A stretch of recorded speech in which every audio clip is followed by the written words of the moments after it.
Yes, Noha. Yeah, I started. Yeah. Okay. I started. Yeah, okay. Can you hear Okay. me, Ms. Firdaus? Yes, Miss Samia, yes, I'm with you. Yes, go Okay. ahead. Uh, Sorry for interrupting. No, And no then problem ask at all. ask my students to do this exercise as to do this exercise To practice, you with each mean? To other. practice? To practice. Yeah, Oh, okay. okay. To do this exercise with each other. To know what have they understand what they have understood. Okay, so I got your idea. So this is, yeah, you're right. This is the deductive approach when you give the students some examples and you explain the rule first, and after that you ask your learners to apply the rule and answer some exercises. This is really the deductive approach. But our question is, which is more effective with the learners, to use the inductive approach or to use the inductive approach? Which one saves our time and effort, and which one is more effective with our learners? This is my question. So again, before answering this question, let's compare between the inductive and the deductive approach to solve the confusion between them, okay? So again, my dear friends, what about, let's compare between them from some points. The first one is the learner.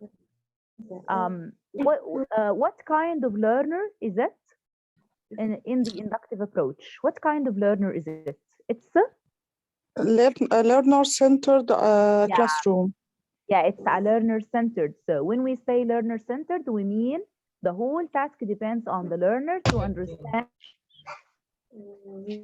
and discover the rule by himself. What about the deductive approach? What kind of learner is it? What It's a kind? teacher-centered classroom. Yeah, here it's not a learner-centered, but it's a teacher-centered, Miss Samia. So here the whole task depends on the teacher to explain and tell the students the rule directly, and the student exerts no effort at all. He's just a passive listener. He listens to the teacher, and he doesn't have any effort to do anything, just to practice the language. After that, maybe he can answer the questions by luck. Okay. What about Ms. Firdaus, yes? I want to say something. That's the difference. I think the difference between the two approaches. I think it depends on the age of the students. Yeah, sure, of course, sure. It depends on the age of the students. Which Yeah, approach okay. like to apply. I think so. Yeah, of course. But even with young learners, maybe KG and grade one, you can use also the inductive approach.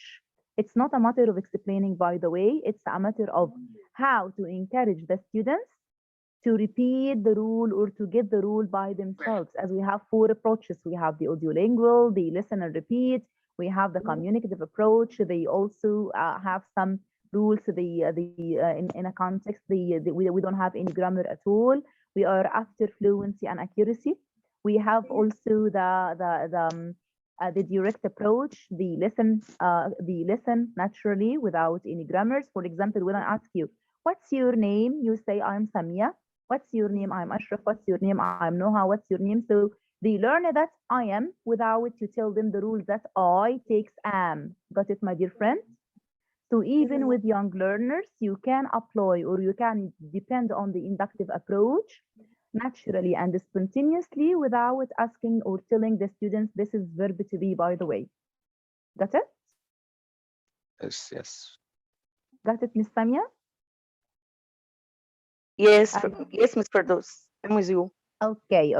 So which approach saves our time? Is it the deductive or the inductive approach? Which one saves our time as teachers? When you write some examples on the board, explain the rule and ask the student to repeat. I think deductive. Yeah, of course. I think Why? deductive. Why is it the deductive saves our time? Do you agree with her? It saves our time and the efforts. Are you No, I sure? think the inductive one. No, Yeah, okay. Who agrees with her and who doesn't agree with her? And please tell me why. Give me reasons. Okay, who agrees with her? Sorry, Mrs. Firdaus. Inductive. Sorry, inductive. Yeah, because okay. there is a confusion between the two approaches. I have some confusion. Sorry. No problem at all, my dear friends. So, okay, so again, in the deductive approach, So please, I want to make it clear for other teachers. Yeah, Mr. Ashraf, yes, go ahead. Yes. Okay. Go ahead. Okay. In the inductive approach, the student does a lot of work. The student can elicit the rule. The student can be active, more active, and positive. But in the deductive approach, the student is passive. He is receiving the rule. Is taking it without any For effort. granted. Then Yeah. he is going to apply it only. And whenever you make your student make effort to learn something, it will stay with him forever. So the inductive way is a good way to teach your student the basis of a grammar and make him apply it in the future for a long time. He must do a lot of work and effort to learn. The teacher in this approach may be a facilitator for the student, may elicit the rule from the student and ask him to do a lot of effort. So the inductive way is a new approach in grammar, and it deserves trying to follow in our classes. Yeah, sure, exactly. I totally agree with you. Do you have any other points of view? Do you have any other points of view? Mr. Dos, I think also the deductive approach is related to a traditional way in teaching English. As for the inductive approach, I think it's a new strategy in teaching English. This is also a difference between the two. Yeah, exactly. So yes, I agree with you. Yes, the deductive approach is the traditional and the old one, of course, and it's related more to the grammar translation method when we give the rules to our students, and sometimes we translate the meaning of the sentences, so they get everything easily without any effort. They are passive listeners. Sometimes we can find them, they are sleeping in the lesson. You ask them from time to time, please wake up, اصحوا يا حلوين يا اولاد فوقوا. So this is the deductive approach. They don't have any effort, or they don't exert any effort. The teacher is talking all the time. So it's also related to the teacher talking time is more, of course, in the deductive approach, but it's less in the inductive approach, as Mr. Ashraf has just said.